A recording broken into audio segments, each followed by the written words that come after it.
Fala rapaziada, sejam todos muito bem-vindos a mais um vídeo do canal Alexandre Paiva. Você deve estar percebendo que hoje está num ambiente diferente. Estamos num local dentro do Brasil, deixando bem especificamente, mas nós não estamos divulgando o local exato para manter a integridade e a segurança do meu entrevistado de hoje aqui no canal Alexandre Paiva. Então já valoriza, porque o trabalho que nós estamos fazendo, ele é de suma importância e não é fácil de fazer. E você percebe que nós temos que tomar todos os cuidados, é arriscado. Então valoriza, já começa aí, vou começar como pedinte do YouTube. Curte, comenta, compartilha, já manda esse vídeo naqueles grupos que você atua aí em defesa dos direitos do homem, porque isso aqui hoje é uma aula, tá? O que esse senhor que está aqui ao meu lado vai passar de conhecimento para vocês hoje aqui, não tem preço, é inestimável. É um tutorial, é uma aula, tá? Nós vamos aqui até para preservar nosso amigo, chamá-lo de um nome fictício, Senhor César. Estou aqui com o César, então, Ave César. Do que se trata? Todo mundo que me acompanha sabe, nós estamos em uma luta que é épica contra um sistema que esmaga homens no judiciário. E nós somos aqueles que não aceitamos nos dobrar, não aceitamos nos entregar. Somos guerreiros, somos aqueles que nós podemos até tombar em batalha, mas nos entregar jamais. Estamos, infelizmente, em guerra. E quando invadem o seu território, a única estratégia possível e aceitável é enfrentar. Correr não é uma hipótese. É correr para cima, não para trás. É enfrentar, é combater. Nós não vamos nos entregar, nós vamos tombar se tiver que tombar, mas lutando. E este cidadão que está aqui ao meu lado, ele tem uma estratégia.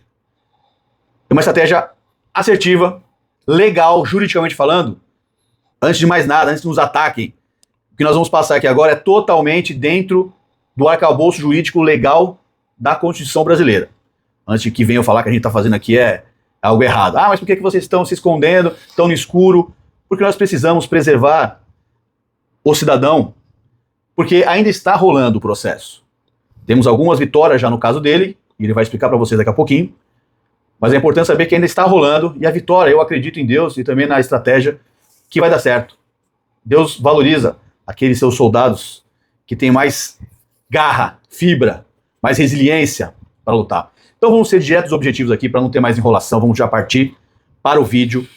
Do que se trata? É uma estratégia que o senhor César está utilizando, que ele, de maneira muito humana, decidiu compartilhar com todos nós. Ele entrou em contato comigo, pediu: Paiva, eu quero que você replique isso para que mais pais, mais homens que estão sofrendo no judiciário saibam dos seus direitos e dos caminhos que eles podem utilizar para se defender e defender os seus filhos. Então vou fazer uma pergunta direta e objetiva para você, César. O que te moveu a entrar nessa luta? Eu fui falsamente acusado de estuprar meu filho com idade inferior a 10 anos de idade. Meu filho do sexo masculino. Eu fui acusado de estuprar meu filho falsamente. Isso que me motivou a entrar nisso. Todo homem que é homem de verdade, que é homem sério, repudia, esmaga, inclusive, crânio de homens que fazem isso com criança. Imagina com o próprio filho. Então você receber uma acusação como essa, que este homem recebeu, é de deixar qualquer ser humano, qualquer indivíduo digno, justo, honesto, revoltado, indignado. Assim, ó, é um abalo tremendo psicológico. Isso sim é uma violência psicológica cometida contra um homem que não tem uma proteção mínima. E ele, assim como eu, decidiu, após receber uma acusação tão grave, não aceitar, em hipótese alguma, essa acusação falsa. E eu digo porque é falso, porque eu estou acompanhando. Ele abriu aqui comigo aqui alguns detalhes do processo, e eu estou com plena tranquilidade de estar ao lado dele, sabendo que eu não estou defendendo ninguém que abusou de fato de uma criança. Jamais faria isso. Então eu confio na inocência deste homem. E ele tem tomado algumas iniciativas no judiciário que tem surtido resultado, como eu falei para vocês. Ele vai compartilhar isso com vocês agora. Nós vamos pontuar passo a passo qual foi a estratégia jurídica que o nosso amigo César tomou. César, passa para nós. Quando você tomou esse baque dessa acusação violentíssima, qual foi a tua primeira reação, a sua iniciativa? Certo, eu recebi este impacto, essa falsa denúncia de ter estuprado o meu próprio filho, logo após que eu pedi a separação da minha ex-mulher. A minha ex-mulher entrou em contato com advogados que orientaram a ela a fazer uma falsa denúncia de estupro do meu filho. Primeiramente, eu analisei o que estava acontecendo, fiquei totalmente abalado, o mundo desabou sobre a minha cabeça, porém, a verdade sempre vence o mal. Senão não teria sentido da gente viver nesse mundo e nesse tempo. E eu me concentrei no que precisava ser feito. Eu esqueci, naquele momento, todo tipo de peso que tinha essa falsa denúncia. Afinal de contas, ser estuprado, ser acusado de estupro, é ser estuprado, é ser violentado, é sofrer todo tipo de represália possível, tanto do âmbito familiar como social. É terrível. Então essa acusação me motivou. Quando eu percebi que estava tendo muita mentira naquele tipo de processo, eu procurei a denunciar os advogados, considerando que o principal braço, o principal agente da mulher alienadora são os seus advogados, os seus patronos beligerantes que fazem a estruturação da falsa denúncia. Eu denunciei e segue para todos que estão aí acompanhando este material, denuncie o advogado na OAB local. É o primeiro passo. Pegue o número de protocolo, pegue a cópia desta denúncia local, encaminhe por e-mail para a Corregedoria da OAB Federal e encaminhe junto para a segunda Câmara da OAB Federal. Isso tudo, os senhores digitando no Google vão encontrar o e-mail e também o telefone para tirar maiores dúvidas. Todo este passo é gratuito. Denuncie o advogado local na OAB, pegue a denúncia, pegue o número de protocolo e conecte na Corregedoria Federal e na segunda Câmara Federal da OAB. Porque se os senhores não fizerem isso, a OAB tende a proteger os seus advogados. E, localmente, a probabilidade da denúncia do processo disciplinar sumir é alta. No momento que os senhores, vão divulgar na Corregedoria Geral, bem como na segunda Câmara Federal da OAB, que, em outras palavras, é a segunda instância da OAB, fecha o cerco, peça vistas para que a Corregedoria acompanhe sua denúncia, que é feita, a OAB distribuída em sublocais. Cada local, cada cidade representa e tem o seu comitê de ética, e todos eles estão interligados à segunda Câmara Federal, bem como à Corregedoria Geral. Esse é o primeiro passo. Faça a denúncia local, mas comunique às instâncias superiores para que façam vistas e acompanhem a denúncia. Isso nós estamos falando de denúncia de advogado, que é o primeiro passo. Pausa um pouquinho, César, porque é importante a gente pontuar bem detalhadamente. Ele denunciou o advogado da outra parte, da genitora. E por que ele fez isso? Porque o advogado usou argumentações falsas. Terríveis. O advogado, muitas vezes, e aqui eu não vou generalizar porque eu sei que tem bons advogados, mas muitos advogados, eles pegam e jogam todo o menu, que eu chamo, né, da Maria da Penha. É violência psicológica, patrimonial, sexual, tudo. E muitas vezes sabendo que aquilo não é verdade. Então, esse advogado está cometendo contra você uma violência. Ele não está simplesmente defendendo a outra parte de maneira justa e honesta. Então, sim, ele merece uma denúncia. Primeiro ponto, então, que ele fez foi promover denúncias contra os advogados junto aos órgãos fiscalizadores da classe trabalhadora. Importante destacar que não é necessário de um advogado para fazer essas denúncias. Os senhores podem representar fisicamente. E outro detalhe, é sem custo, não tem custo algum. Façam a denúncia do advogado da parte que está acusando os senhores falsamente. Denuncie o advogado da parte. É uma estratégia perfeita no momento que os senhores fizerem isso certo, que é comunicando a segunda Câmara Federal e a Corregedoria, para não sumir essa denúncia. Outro detalhe importante, na denúncia de um processo disciplinar de ordem do Comitê de Ética da OAB, não há necessidade de nenhum julgamento ou de nenhum parecer técnico jurídico. Tudo que ocorre dentro do Comitê de Ética da OAB é estruturação do artigo 34, que estabelece apenas um processo disciplinar. Então, senhores, não caiam na armadilha dos advogados, ou no momento que os senhores forem lá procurar o conselheiro para fazer denúncia, deles pedirem qualquer tipo de processo jurídico. Uma denúncia no Comitê de Ética da OAB independe de qualquer sentença ou andar ou processo jurídico. Eu vou repetir, denúncias no Comitê de Ética da OAB independe de processo judicial. Não tem nada a ver. Façam esse protocolo, subam na segunda Câmara e subam na Corregedoria Federal da OAB. Vocês entenderam? É gratuito, você não precisa do advogado, porque nós sabemos que muitos desses procedimentos, se forem cobrados por outros advogados, serão caros, cobrados. E muitos deles nem vão fazer, tá? Muitos advogados talvez nem façam esse processo para não entrar em atrito com o seu companheiro de profissão. Importante que ele falou, você pode fazer, é gratuito e tem resultado. Perfeito? Então o primeiro passo é você denunciar o advogado que colaborou com a destruição da tua imagem, te acusando de algo gravíssimo, que coloca muitas vezes a tua vida em risco, tá? César, segundo passo que você tomou, qual foi? O segundo passo é denunciar a promotoria de justiça. A promotoria de justiça, em outras palavras, atua em grande parte, não vou generalizar, mas apenas mais de 90%, a promotoria de justiça é o segundo advogado da mãe alienadora. O segundo passo é denunciar os promotores de justiça que não fazem vistas das reais provas. A promotoria de justiça tende sempre a puxar para a mãe alienadora. Pegue o que não está correto, alguma manifestação da promotoria de justiça, e suba para a corregedoria estadual. Cada estado tem a sua corregedoria.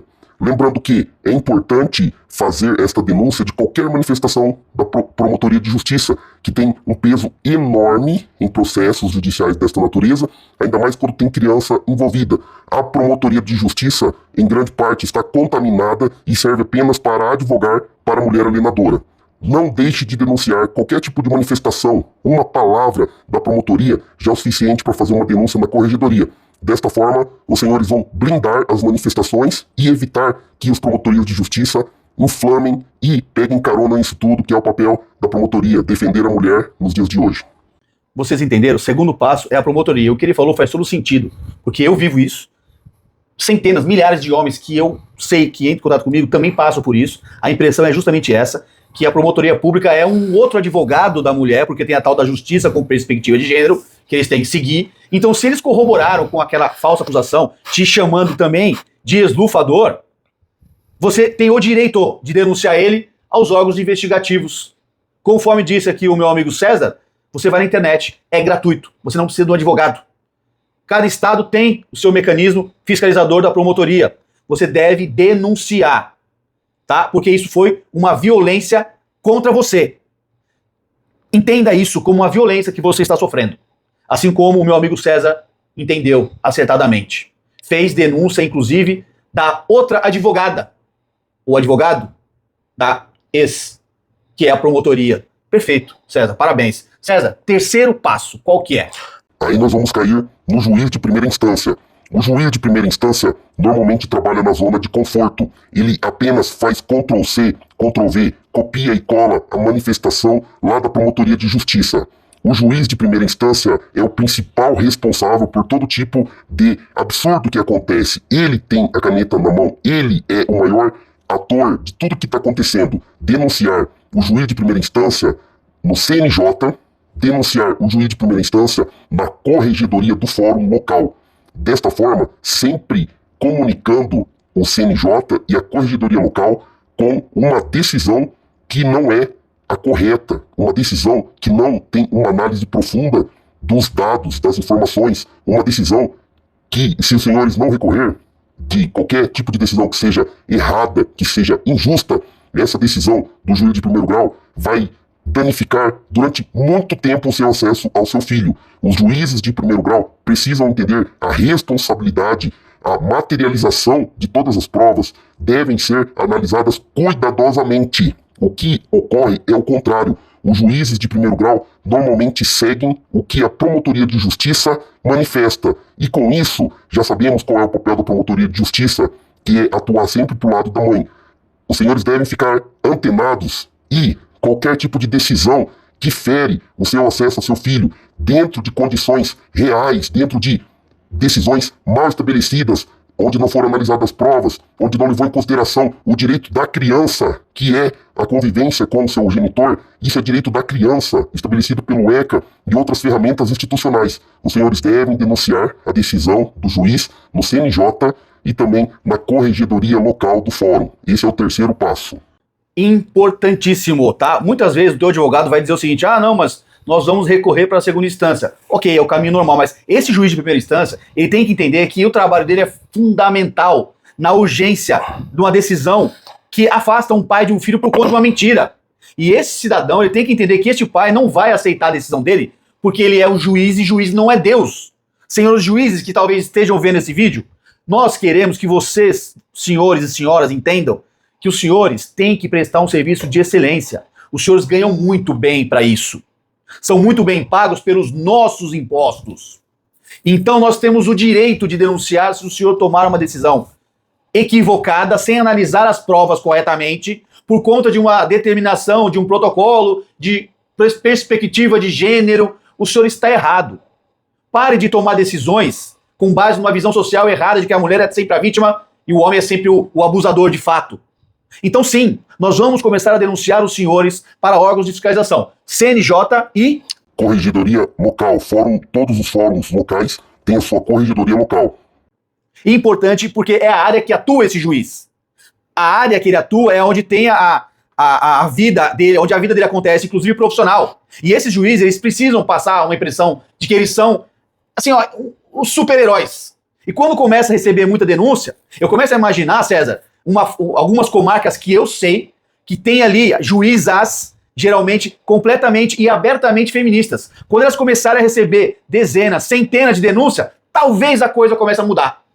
Talvez, não sei. Porque ela vai começar a transparecer para todo mundo na região de que ela é uma pessoa que esmaga os homens nos tribunais em nome de uma suposta defesa. Vocês entenderam? Esse terceiro ponto é importantíssimo. Você vai denunciar o juiz ou a juíza que agiu de má fé no teu entendimento e você é um ser humano com seus direitos, você vai buscar os seus direitos.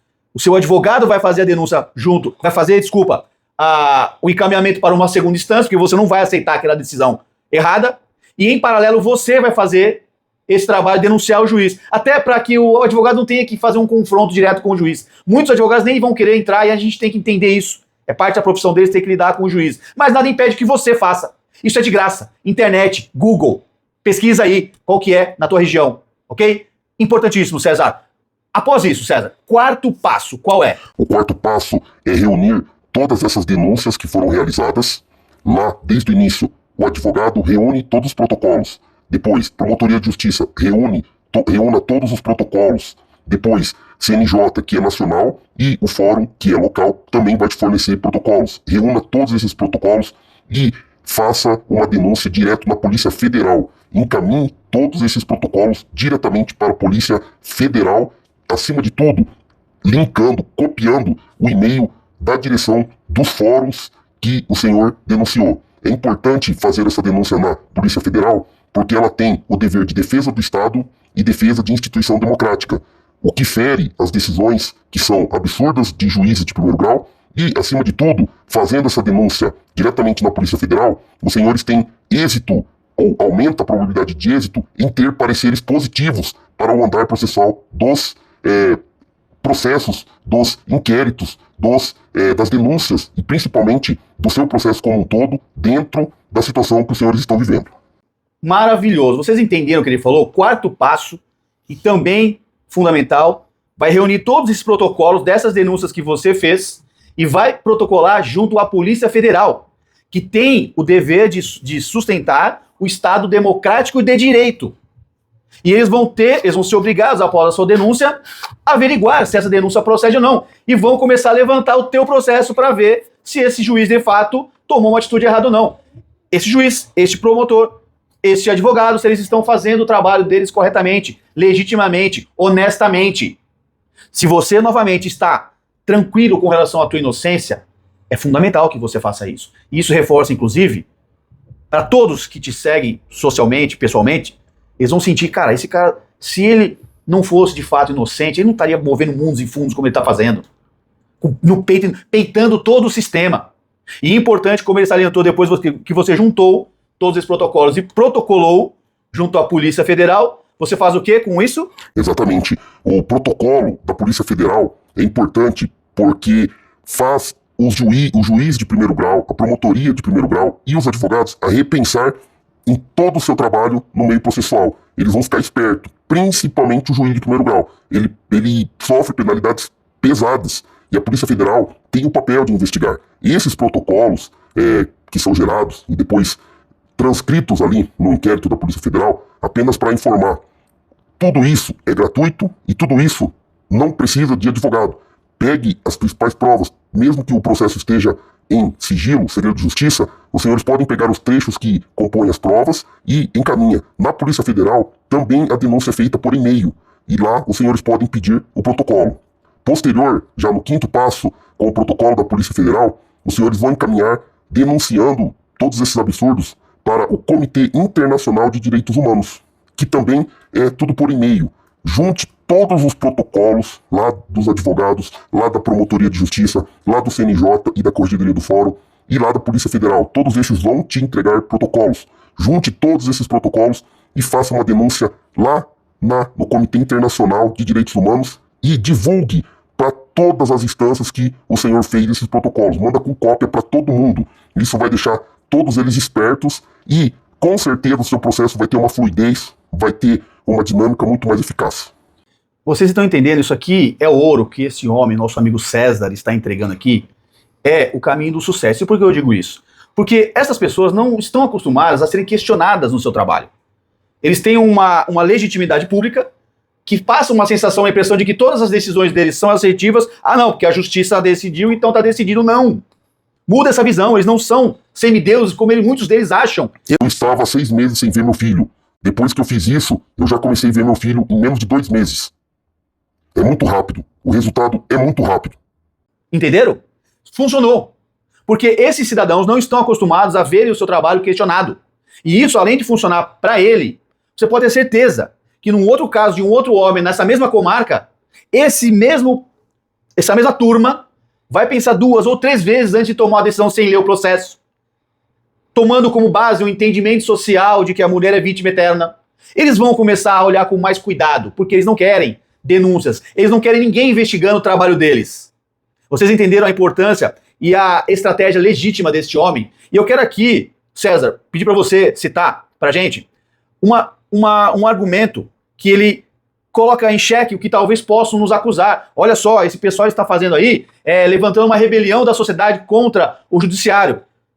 César, nós temos uma lei que nos garanta para fazer isso? Tem. Tudo isso que os senhores estão realizando está baseado na Lei número 14.321, de 31 de março de 2022. Eu vou repetir.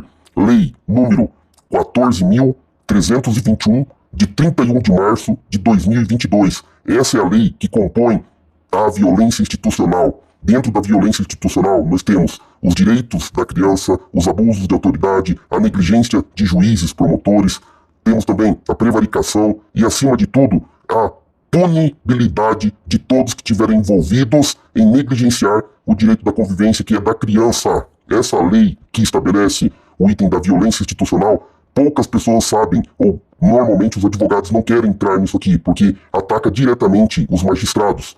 Novamente eu repito, toda a estratégia que foi desenhada por senhores funciona. Eu estava 6 meses sem nenhuma perspectiva. Conheço outras pessoas que estão há mais de 10 anos, ou mais que isso, sem ver o filho por conta de falsas acusações. Tenham ciência de fazer essa denúncia nesse rito que foi passado aqui, que vai dar tudo certo. Principalmente por conta da acusação que ele recebeu, que é uma das mais, se não a mais pesada. Demoraria anos para ele voltar a ver o filho dele. Ele tomando todas essas iniciativas legítimas, legais e moralmente justificadas, porque nenhum homem decente merece ter uma acusação tão pesada quanto esse homem teve, tá? E isso moralmente justifica qualquer revoltinha de promotor, de advogado, de juiz que possa vir a ter com esse vídeo, por exemplo, que talvez queiram aí alguma represália contra nós. Os senhores vão ter que entender. A sociedade civil organizada repudia e está repudiando cada vez mais decisões erradas, injustas, equivocadas, que afastam um pai honesto do seu próprio filho pequeno por conta de uma mentira que foi multiplicada pelos agentes do Estado, que sim cometem violência institucional. Você que me acompanha, daqui pra frente vai lembrar sempre do César e do slogan que nós estamos pedindo para você avançar com esse vídeo. Vamos nos defender da violência institucional do Estado brasileiro contra os homens. Basta dessa violência institucional contra os homens. Esses agentes públicos vão ter que entender que nós pagamos o salário deles e vamos exigir que o trabalho seja bem feito, tá? A sociedade civil organizada está perdendo o medo de cobrar de fato os seus direitos legítimos e dos seus filhos menores de idade, que são envolvidos em situações assim, ó, inimnomináveis, como por exemplo, a criança, que ela é envolvida nisso, ela passa por exames, inclusive, onde ele tem o seu corpo investigado. Ele passa por um constrangimento, essa criança, porque ele precisa ficar nu na frente de um médico que vai investigar se teve de fato o abuso. Olha o trauma que isso causa numa criança. Olha a violência institucional em uma criança pequena. Então, o que o César está fazendo aqui, meus irmãos, é corajoso, é legítimo, é justo, é digno, e você deve honrar o que esse homem está fazendo compartilhando esse vídeo, anotando o passo a passo e utilizando essa estratégia. O sistema que odeia homens vai começar a entender que estes homens não vão mais aceitar a injustiça calados, tá? Vou deixar aqui na descrição o passo a passo que você deve fazer, inclusive, como você não vai utilizar advogados, vou deixar aqui também um prompt para você jogar no ChatGPT para você preparar essas denúncias com base nas peculiaridades do seu caso em específico. Porque cada um dos casos dos senhores eu sei que é pesado, muitas vezes tanto quanto o do meu amigo César. Então você vai ter o passo a passo ali, é gratuito. Basta ter força de vontade e coragem. O teu filho lá no futuro vai agradecer por essa sua luta. Eu quero agradecer, César. Muito obrigado pela sua coragem, pela sua iniciativa e pela sua honradez de compartilhar conosco aqui essa experiência vencedora, porque um homem que é acusado do que esse homem foi e voltar a ter contato com o filho após 6 meses é a prova de que a estratégia funciona. É isso mesmo, eu que agradeço. Espero que todos façam isso. A melhor forma de defesa em uma vara de família é o ataque. Não esperem justiça do judiciário. Os senhores devem fazer esses ataques de forma organizada, procurando sempre a Polícia Federal, procurando sempre os órgãos e comunicando um órgão em cima do outro. É um fiscalizando o outro. Desta forma, os senhores terão êxito, rapidez, agilidade e, acima de tudo, compromisso dos magistrados em analisar os processos dos senhores. Lembrando que tudo isso é gratuito. Os senhores não precisam de nenhum tipo de recurso financeiro, apenas de coragem, determinação e fé. Obrigado. E eu encerro esse vídeo com essa frase icônica dita pelo meu amigo César, que é: a melhor defesa é o ataque. Não se ajoelhe, enfrente, lute e vença. Curte, comenta, compartilha. Tamo junto, galera. Um abraço.